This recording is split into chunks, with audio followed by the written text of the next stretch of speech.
su estancia en la región asiática, el Papa Francisco participará en la beatificación de 124 mártires coreanos en la plaza Gwanghwamun de la capital, por lo que las autoridades desplegarán 30.000 efectivos de seguridad para resguardar la zona. Fuertes medidas de seguridad serán empleadas. Los vagones de metro en las estaciones aledañas a la plaza no se detendrán. Edificios públicos, museos y galerías serán cerrados. Todas estas previsiones presentan un gran reto debido a que el Papa argentino dejará nuevamente la opulencia de lado y, demostrando su carácter de humildad, prescindirá de vehículo blindado. Entre sus actividades, compartirá con los familiares de las víctimas del ferry Seúl hundido el pasado mes de abril, quienes apelan al sumo pontífice para que se haga justicia. El Papa llegará a Seúl el día jueves tras 11 horas y media de vuelo y permanecerá en ese país hasta el 18 de agosto. Recordemos que esta es la primera visita de un pontífice a Asia desde 1989, cuando Juan Pablo celebró una gira por el Extremo Oriente. Yadelcy Moreno Gil, Globovisión. Hoy tenemos con nosotros al profesor Jorge Duarte para conversar varios temas internacionales y tenemos que iniciar con lo del papel de la Iglesia Católica, el pequeño Estado que es el Vaticano, la importancia que tiene en el mundo y sobre todo esta visita al Asia. No teníamos que los cristianos eran fundamentalmente de Europa, de América Latina, pero resulta que el Asia es un emporio de crecimiento del cristianismo y esta visita pues lo consagra, ¿no? Bueno, muchas gracias, buenas tardes. La visita del Papa a Corea del Sur me parece fantástica, pues. El Papa lleva la misión de la Iglesia Católica. Como se sabe, la Iglesia Católica es la constructora de la civilización occidental. O sea, miraba más hasta al mundo de Europa y América Latina, ¿no? Desde luego.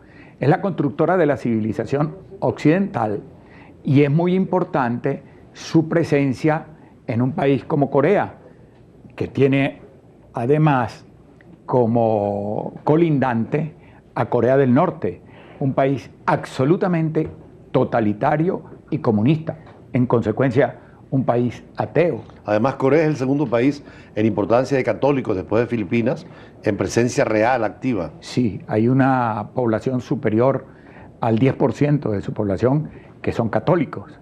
Y entonces, pues la presencia del Papa allí resulta muy importante, como la presencia en cualquier otro sitio del planeta. Por cierto, el Papa antes de irse hablaba de la paz en el mundo y se recordaba que hace 100 años fue la Primera Guerra Mundial terrible y que ya la Segunda también se celebran días de conmemoración en este tiempo, ¿no? Lamentablemente, la guerra, el tema de la guerra, siempre la guerra. En este mes de agosto estamos celebrando 100 años del inicio de la Primera Guerra Mundial y 69 años de la conclusión de la Segunda Guerra Mundial. En los primeros días de agosto ya le había, como recordamos en cuanto a la Primera Guerra Mundial, ya le había declarado la guerra Alemania a Francia. Claro. Y en los a finales de agosto de 1914 ya habían muerto 275.000 personas con motivo del inicio de la Primera Guerra Mundial, que como se sabe, el asesinato del archiduque Fernando del Imperio Austrohúngaro. Francisco Fernando, Francisco Fernando. Que por cierto fue un pequeño incidente, y inmediatamente llevó a todas las potencias. Eso fue lo que desató la Primera Guerra Mundial, su asesinato y el de su esposa encinta. Bien, pues esta guerra trajo la Primera Guerra Mundial, ocasionó más de 20 millones de muertos, más de 20 millones de muertos, y puso en confrontación y en discusión 4 imperios prácticamente: el Imperio Austrohúngaro, el Imperio Otomano, el Imperio Ruso, el Imperio Alemán.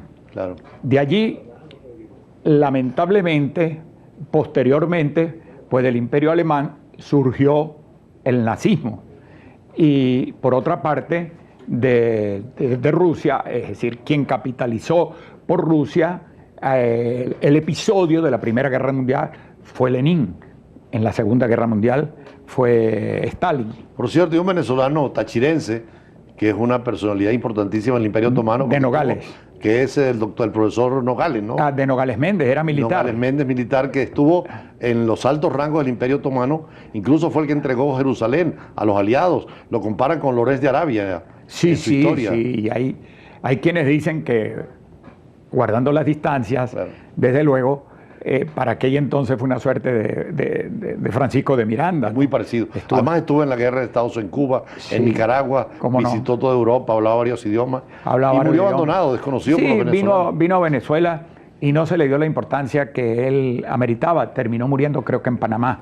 Francisco de Nogales Méndez, creo que vamos a ver una nota también por un comentario suyo sobre el tema de Ucrania, porque ahí es interesante, usted que ha sido, ahora terminó el doctorado en Derecho Constitucional, estudiaron la temática del derecho humanitario y los derechos humanos, que el derecho internacional humanitario. Vamos a ver la nota y a ver cómo en la guerra se puede aplicar ese principio del derecho humanitario. Es el caso de Ucrania. A pesar que a tempranas horas de este miércoles el ministro de Interior de Ucrania, Arsen Avakov, había publicado que no aceptaría la ayuda del gobierno de Vladimir Putin, rectificó su postura y declaró que podría recibirla con ciertas condiciones. Hasta el momento no ha revelado cuáles serían sus peticiones para aceptar la ayuda humanitaria. Rusia asegura que el convoy de ayuda con Kiev está siendo coordinado con el Comité Internacional de la Cruz Roja, las Naciones Unidas y la Organización para la Salud. Según medios rusos, la ayuda que sería brindada por el gobierno de Moscú incluirá 262 camiones que ofrecerán alimentos, medicinas e implementos de primeros auxilios.